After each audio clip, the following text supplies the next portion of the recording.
पढ़ी, हमने ये देखा कि कुछ फंक्शन ग्रुप के बेसिक फॉर्मूले होते हैं। ओके, सारे के सारे सभी फंक्शनल ग्रुप को हम एक ही फंक्शनल जनरल फार्मूला से हम उनको डिनोट कर सकते हैं।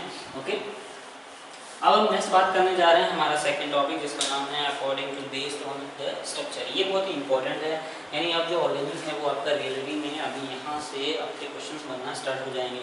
ओके, इससे पहले जो भी हमने पढ़ा वो बेसिक इंट्रोडक्शन था, तो वो सब चीज़ें भी ज़रूरी है, लेकिन अब यहाँ से थोड़ा जो हमारा चैप्टर है वो थोड़ा सा स्पीड पकड़ेगा, यानी इसके अंदर अब जितने भी टॉपिक्स आने वाले हैं वो सारे के सारे बहुत ही इंपॉर्टेंट हैं और काम के हैं। ओके, और इस पे से अक्सर क्वेश्चंस बनते हैं, इवन एग्ज़ाम जेई के अंदर भी और नीट के अंदर भी इसमें से क्वेश्चंस बन जाते हैं। ओके, तो बात करते हैं हम लोग नेक्स्ट नंबर 2 जो हमारा टॉपिक है, बेस्ड ऑन स्ट्रक्चर। जो सेकंड क्लासिफिकेशन हमारा था वो था स्ट्रक्चर के ऊपर बेस्ड, और उसमें हमने पहला देखा था कि ओपन चेन और क्लोज चेन। तो स्ट्रक्चर के अकॉर्डिंग हमारे पास चेन जो है हाइड्रोकार्बन की, कार्बन की जो चेन रहेगी वो दो फॉर्म में हो सकती है, या तो वो ओपन हो सकती है या फिर वो क्लोज हो सकती है। तो अगर वो ओपन चेन है तो ओपन चेन में मैंने दो केस बताए थे कि उसमें हो सकता है कि वो जो ओपन चेन है वो सैचुरेट हो सकती है या फिर वो अनसैचुरेट हो सकती है। उसी को थोड़ा सा हम आगे थोड़ा डिफाइन कर रहे हैं कि बेस्ड ऑन स्ट्रक्चर अगर हम बात करें तो इसमें सबसे पहला केस हम ले रहे हैं, केस नंबर 1।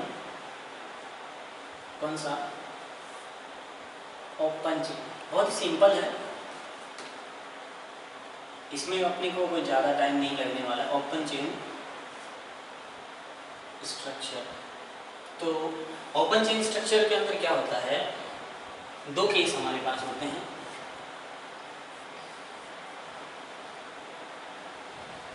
एक होता है सैचुरेटेड ओपन चेन और दूसरा हमारे पास होता है अनसैचुरेटेड ओपन चेन। ओके, तो सैचुरेटेड और अनसैचुरेटेड के बारे में हमने वहीं पे थोड़ा थोड़ा लिख लिया था, फिर भी एक बार हम दोबारा देख लेते हैं। Number 1 saturated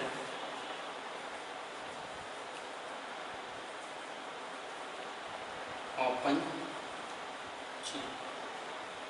saturated open chain का मीनिंग क्या है कि this type of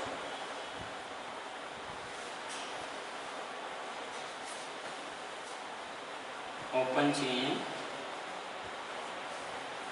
contain only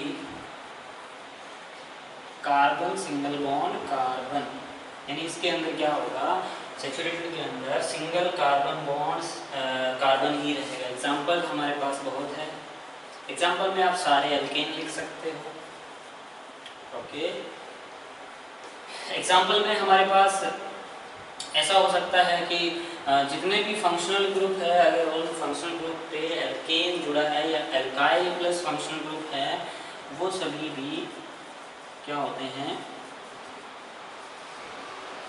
saturated ही होते हैं, वो अनसैचुरेटेड नहीं होते हैं। जैसे एग्जांपल में मैं आपको बात करूं कि CH3 तो इसमें कार्बन और कार्बन के बीच में क्या है, डबल बॉन्ड सिंगल बॉन्ड है, और जिसे CH3 CH2 CH3 इसके बीच में भी क्या है, सिंगल बॉन्ड है। ये जो टर्म मैंने लिखी है ये थोड़ी सी इंपॉर्टेंट है। कभी कभी क्या होता है कि एग्जाम में हम लोग क्या है कि चीज़ों को समझ नहीं पाते हैं, तो उसकी वजह से हम उसका जो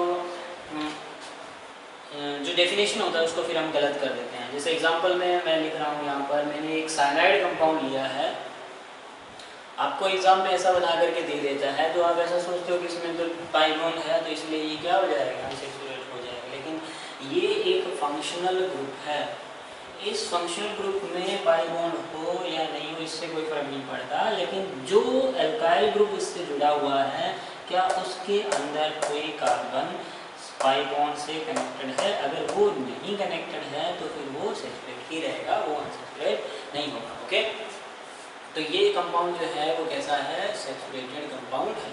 जैसे एग्जांपल के अंदर CH3, मेरे पास काफ़ी सारे एग्जांपल हैं, जिसे ये आपको दे दिया। तो ऐसा आप ऐसा सोच लो कि इसमें डबल बॉन्ड है, नहीं, इस कंपाउंड को आपको कंसीडर नहीं करना है। ये एक फंक्शनल ग्रुप है जिसको हम बोलते हैं कार्बोक्सिलिक एसिड। इस एसिड से कनेक्टेड जो भी कार्बन्स हैं, क्या उनके अंदर कोई सिंगल बॉन्ड के साथ साथ में डबल बॉन्ड है या नहीं है? तो इसमें तो नहीं है, इसलिए इसमें क्या हो जाएगा, सैचुरेट हो जाएगा।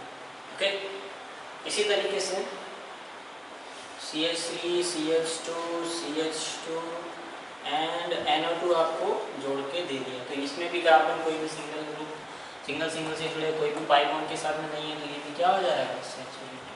ठीक है, इसको नोट करिए, फिर देखते हैं नेक्स्ट अनसैचुरेटेड के लिए। ओके, तो अनसैचुरेटेड के अंदर अगर हम बात करें, नंबर 2 हमारा है अनसैचुरेटेड। तो इसमें क्या होगा, इसमें this type of open chain contain single bond as well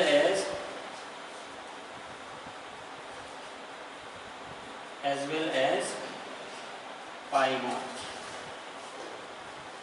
okay, like carbon single carbon तो है ही, बीच में कहीं एक पाई दिया गया है। ओके, तो इस तरीके का जो भी कंपाउंड रहेगा वो हमारा अनसैचुरेटेड में काउंट होगा। एग्जांपल, अब मैंने जो भी एग्जांपल लिखे हैं उनमें बीच में कहीं एक डबल बॉन्ड ट्रिपल बॉन्ड बना लेते हैं। जैसे ये कंपाउंड है, तो इस कंपाउंड के अंदर पाई बॉन्ड आ गया, तो ये क्या हो जाएगा, अनसैचुरेटेड। ओके, इसी तरीके से जैसे CH3 CH double bond CH C double bond OH, इस बॉन्ड को नहीं देखना है, ये एक फंक्शनल ग्रुप है। ये क्या है, फंक्शनल ग्रुप है। इसके इधर वाले जो भी कार्बन है इसमें पाई बॉन्ड है, ये रहा डबल बॉन्ड, तो इसलिए इसको क्या बोलेंगे, अनसैचुरेटेड कंपाउंड बोलेंगे। इसको क्या बोलेंगे, अनसैचुरेटेड कंपाउंड बोलेंगे। तो आई होप कि आप लोगों को सैचुरेटेड और अनसैचुरेटेड का कंसेप्ट जो है वो समझ में आ गया होगा। नेक्स्ट हम बात कर रहे हैं क्लोज चेन के लिए। ओके, तो क्लोज चेन के लिए अगर हम बात करें तो क्लोज चेन को हमने 2 पार्ट में डिवाइड किया था। उसमें से हमने लिखा था होमोजीनियस और heterogeneous. And what is the meaning of the homogeneous and heterogeneous? बचपन से ही पढ़ रहे हैं। होमो का मतलब क्या होता है, सेम, और हेट्रो का मतलब क्या होता है, अलग। ओके, एंड सेकेंड नंबर जो हमारा है वो कौन सा है, क्लोज्ड चेन। अब इसमें हमने बात किया था कि इसमें जो चेन होगी वो एक रिंग में कन्वर्टेड होगी। इसका डेफिनेशन का कोई मोटिव नहीं है। इसमें जो भी कंपाउंड हम पढ़ेंगे वो एक साइक्लिक कंपाउंड होगा, साइकिल के अंदर कन्वर्ट हुआ रहेगा। तो क्लोज चेन के अंदर अगर हम बात करें तो दो तरीके से हमने इसको डिफाइन किया था। नंबर 1 हम बोले थे कि होमोजीनियस क्लोज चेन। अब होमोजीनियस क्लोज चेन का मीनिंग क्या है कि इसमें सारे के सारे कंपाउंड जो चेन में होंगे, सारे के सारे एटम्स जो चेन के अंदर होंगे वो क्या होंगे, सेम होंगे। इसमें कोई भी एक भी सिंगल एटम्स डिफरेंट नहीं होगा, यानी all atoms present in the closed chain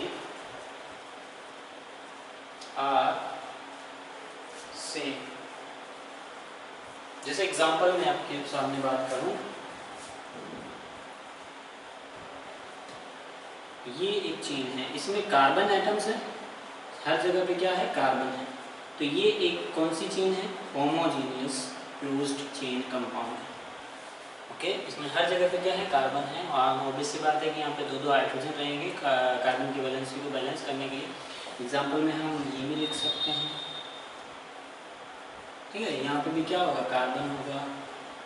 benzene आप लिख लो, वो भी क्या होगा, होमोजीनियस के अंदर ही काउंट होगा, क्योंकि इसमें हर जगह पे क्या रहेगा, कार्बन रहेगा। बेंजीन का फॉर्मूला क्या होता है, C6H6। इस तरीके की बेंजीन होती है ये। तो ये सभी क्या है, होमोजीनियस क्लोज चेन के ही एग्जांपल्स हैं। ओके, तो होमोजीनियस क्लोज चेन को हमने फर्दर आगे दो भाग में कैटेगराइज किया था, एक एलिसाइक्लिक के अंदर और एक हमने किया था एरोमेटिक के अंदर। तो देखो वो सब चीज़ें क्या हैं, उन्हीं के बारे में हमको डिटेल में पढ़ना है इस टॉपिक के अंदर।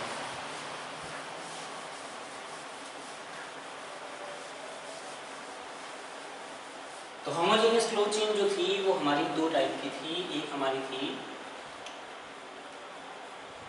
एलिसाइक्लिक